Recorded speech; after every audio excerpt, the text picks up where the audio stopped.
Hello friends, मेरा नाम अमरीश यादव और मैं आपसे ये कहना चाहूँगा कि अगर अभी तक आप लोगों ने अभी अनअकैडमी एप्लीकेशन इंस्टॉल नहीं किया है तो इंस्टॉल कर लीजिए, जहाँ पे मेरी फ्री क्लासेस भी चलती हैं, जहाँ पे मेरी पेड क्लासेस भी चलती है। तो फ्री क्लासेस भी आप रेगुलर दे सकते हैं। एवरीडे एसएससी में, रेलवे में, जितने भी आपके अपकमिंग एग्जामिनेशन आ रहे हैं, सारे सेक्शंस के लिए मैं आपको फ्री क्लासेस वहाँ पे प्रोवाइड करा रहा हूँ। करना सिर्फ इतना है आपको कि अनअकैडमी का एप्लीकेशन इंस्टॉल करना है और वहाँ पे आपको कोड टाइप करना है Vimrees@14। विमरीस मेरा नाम है, @ जो है स्पेशल कैरेक्टर हो जाएगा और 14 डिजिट हो जाएगा, जिससे आप फ्री क्लास है जो बिल्कुल फ्री है, बिना किसी पैसे लगाए जो वीडियोस मिलेंगी वो आप जा करके वहाँ पे देख सकते हैं बिल्कुल फ्री अनअकैडमी के एप्लीकेशन पे। उसके बाद दोस्तों, अगर ये वीडियो आपको अच्छी लग रही है, जो वीडियो प्रेजेंट करी जा रही है आपको शिक्षा सिटी पे, तो वीडियोस को लाइक करिए, चैनल को ज़्यादा से ज़्यादा शेयर करिए, चैनल को ज़्यादा से ज़्यादा सब्सक्राइब करिए। चलिए वीडियो देखते हैं।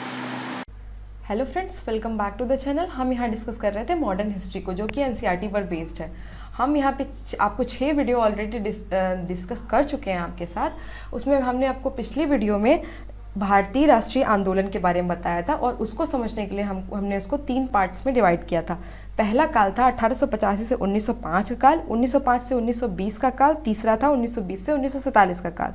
हमने इसकी पिछली वीडियो में 1885 से 1905 तक की बात की थी, जिसमें जो मेन घटना क्या हुई थी वो थी कांग्रेस की स्थापना, इंडियन नेशनल कांग्रेस यानी कि भारतीय राष्ट्रीय कांग्रेस की स्थापना।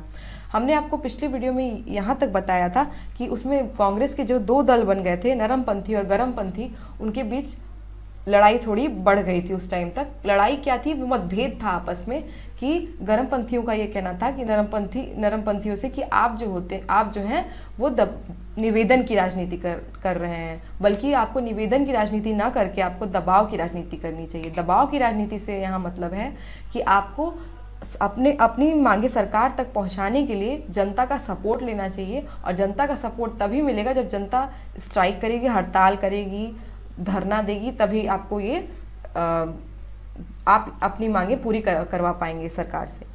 अब उस टाइम का एक गवर्नर जनरल आता है, लॉर्ड कर्जन। वो गरमपंथियों की इस विचारधारा को समझ जाता है और वो एक नीति लेकर के आता है, फूट डालो राज्य करो। उस टाइम इंडियन नेशनल कांग्रेस, भारतीय राष्ट्रीय कांग्रेस, बंगाल में बहुत मजबूत स्थिति में थी।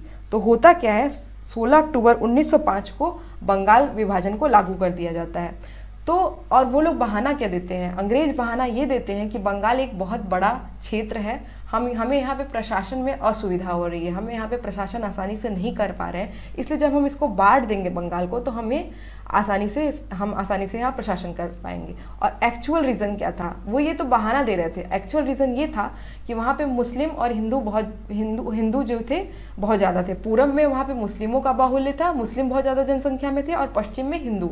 वो क्या करते हैं, पूरब और पश्चिम को बांट देते हैं आपस में, क्योंकि उन्हें पता था कि इंडिया को जब धर्म के नाम पर लड़ाएंगे तो वो फूट डालो राज करो वाली नीति से अपने काम में सक्सेस हो पाएंगे। दूसरा कारण था इंडियन नेशनल कांग्रेस की शक्ति को कमजोर करना, क्योंकि वो बंगाल में एक मजबूत स्थिति में थी। अब इस बंगाल के विभाजन के विरोध में स्वदेशी आंदोलन चलता है 1906 में इंडियन नेशनल कांग्रेस, भारतीय राष्ट्रीय कांग्रेस के द्वारा, जो बंगाल से शुरू होता है और पूरे भारत में फैल जाता है। अब जो कि स्वदेशी आंदोलन था, ये बंगाल से शुरू होता है, तो जब भी भारत के अलग अलग राज्यों में जाएगा तो उसके लीडर कुछ लीडर होते हैं। तो दिल्ली में स्वदेशी आंदोलन का जो लीडर था वो था सैयद हैदर रजा। मद्रास में जो स्वदेशी आंदोलन का लीडर था वो थे चिदम्बरम पिल्लई। आंध्र प्रदेश में उस टाइम वंदे मातरम आंदोलन शुरू किया गया। ये हम 1906 की बात कर रहे हैं, जब स्वदेशी आंदोलन चल रहा था। स्वदेशी आंदोलन से मतलब ये था कि लोग अपनी बनाई हुई चीज़ों का इस्तेमाल करेंगे, जो कि मेड इन इंडिया होगा, जैसे कि अभी मेक इन इंडिया चल रहा है वैसे, और वो ब्रिटिशर्स की बनाई हुई चीज़ों का बहिष्कार करेंगे, वो उन्हें यूज़ नहीं करेंगे और अपनी बनाई हुई चीज़ों का वो इस्तेमाल करेंगे। स्वदेशी आंदोलन के अंदर ये चल रहा था। तो इस आंदोलन में अंग्रेजों की वस्तुओं का बहिष्कार शुरू हो गया, लोगों ने उनके सम्मान का विरोध करना शुरू कर दिया। और इसी आंदोलन का एक थीम सॉन्ग बना वंदे मातरम, जो बंकिम चंद्र चटर्जी द्वारा लिखा गया। बाद में ये भारत का राष्ट्रगीत बन गया।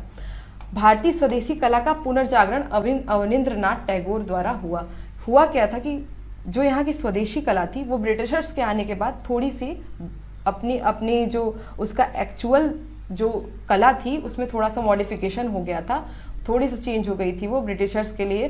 ब्रिटिशर्स जो थे उसको थोड़ा चेंज कर दिए थे। तो यही हुआ कि उसको स्वदेशी कला का पुनर्जागरण किसके द्वारा किया गया, अवनींद्रनाथ टैगोर के द्वारा किया गया। रविन्द्रनाथ टैगोर ने अमार शुमार बांग्ला नाम का एक गीत लिखा, जो 1971 में बांग्लादेश का राष्ट्रगान बना। जब वो बांग्लादेश फ्री हो जाता है तब 1971 में यही अमार शुमार बांग्ला गीत बनता है, वहाँ का राष्ट्रगान बनता है, जो कि स्वदेशी आंदोलन के टाइम लिखा गया था। 1907 में एक सूरत अधिवेशन होता है। मैंने आपको पिछली वीडियो में बताया था कि हर साल इंडियन नेशनल कांग्रेस की एक अधिवेशन होता था, एक मीटिंग होती थी। तो 1907 में ये मीटिंग कहाँ होती है? ये अधिवेशन होता है सूरत में। और उस टाइम तक कांग्रेस का जो नरम दल और गरम दल की जो लड़ाई थी वो खुलकर सामने आ जाती है और इन दोनों में विभाजन हो जाता है, दोनों अलग अलग हो जाते हैं। गरमपंथी दल अलग हो जाता है और नरमपंथी दल अलग हो जाता है। अब जिस ध्येय से बंगाल का विभाजन किया था वो काम हो जाता है। कांग्रेस दो पार्ट्स में डिवाइड हो जाती है, गरमपंथी और नरमपंथी, 1907 के सूरत अधिवेशन में। और इसीलिए इस सूरत अधिवेशन को सूरत विभाजन भी कहते हैं, सूरत स्प्लिट के नाम से जानते हैं। और इस समय सूरत अधिवेशन की जो अध्यक्षता कर रहे थे वो थे रास बिहारी घोष।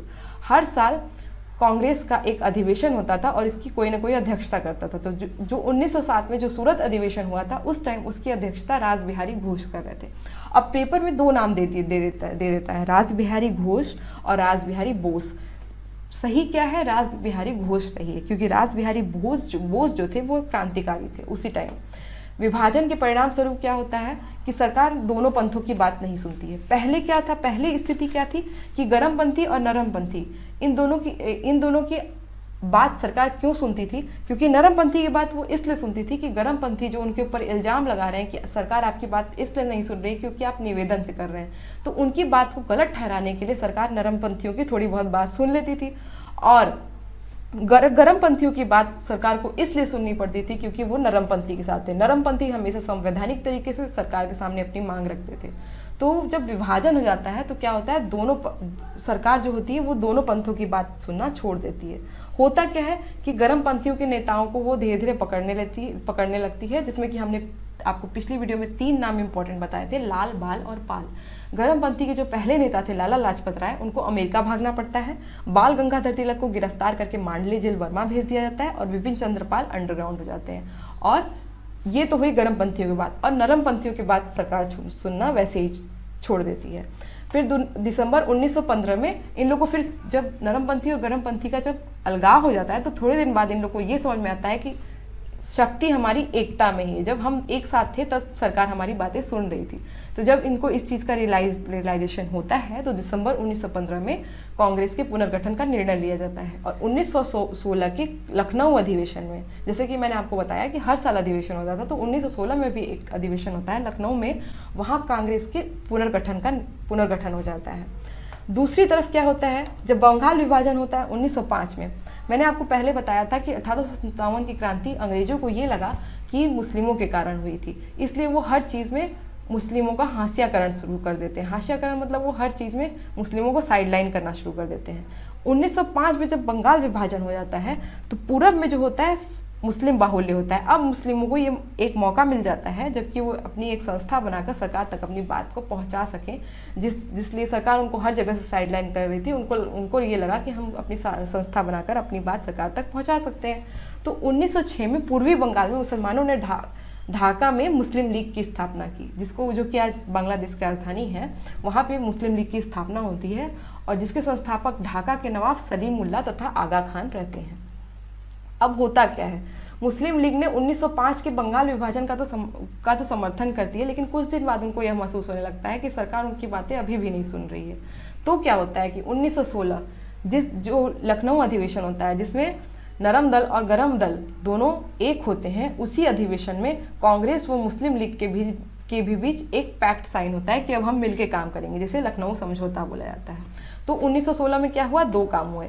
1916 में आप यहाँ देख रहे हैं कि लखनऊ अधिवेशन में कांग्रेस के गरमपंथी और नरमपंथी का पुनर्गठन हो जाता है, दोनों एक साथ हो जाते हैं। और क्या होता है, दूसरा होता है कि मुस्लिम लीग और कांग्रेस के बीच एक पैक्ट साइन होता है जिसे लखनऊ समझौता कहा जाता है। ओके, फिर क्या होता है, कांग्रेस के पुनर्गठन का श्रेय बाल गंगाधर तिलक तथा एनी बेसेंट को दिया जाता है। इन लोगों ने नरमपंथी और गरमपंथी को मिलाने में एक बहुत महत्वपूर्ण रोल अदा किया था, इसलिए इसका श्रेय इन दोनों लोग को दिया जाता है।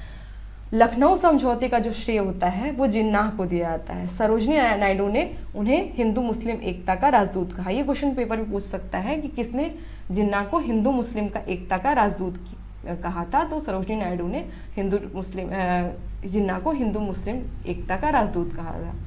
लखनऊ अधिवेशन के अध्यक्ष कौन थे?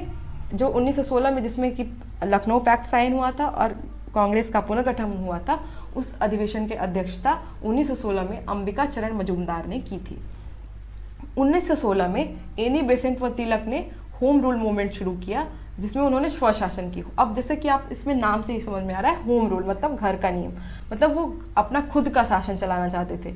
लेकिन क्या होता है कि द्वितीय विश्व युद्ध उसी टाइम हो रहा था और उसी कारण से ये होम रूल मूवमेंट जो 1916 में शुरू हुआ था वो असफल होता है। अब 1916 में जब इन दोनों का कद बढ़ गया, एनी बेसेंट और बाल गंगाधर तिलक का कांग्रेस में जब कद बढ़ता है, तो 1917 में कलकत्ता अधिवेशन होता है। कलकत्ता में एक अधिवेशन होता है जिसकी अध्यक्षता एनी बेसेंट करती हैं 1917 में। अब हमने आज यहाँ तक सेकेंड फेज की बात की। अब हम अपनी अगली वीडियो में देखेंगे कि 1920 के आगे का काल कैसा रहा। तो अगर आपको वीडियो पसंद आया तो लाइक करें और प्लीज़ कमेंट करके मुझे बताते रहें कि आपको वीडियो कैसी लग रही है, क्योंकि आपके कमेंट के बिना मैं नहीं जान पाऊंगी कि वीडियो किस दिशा में जा रही है। Thank you so much. Channel को सब्सक्राइब करिए, लाइक करिए और शेयर करिए ज़्यादा से ज़्यादा। Thank you so much.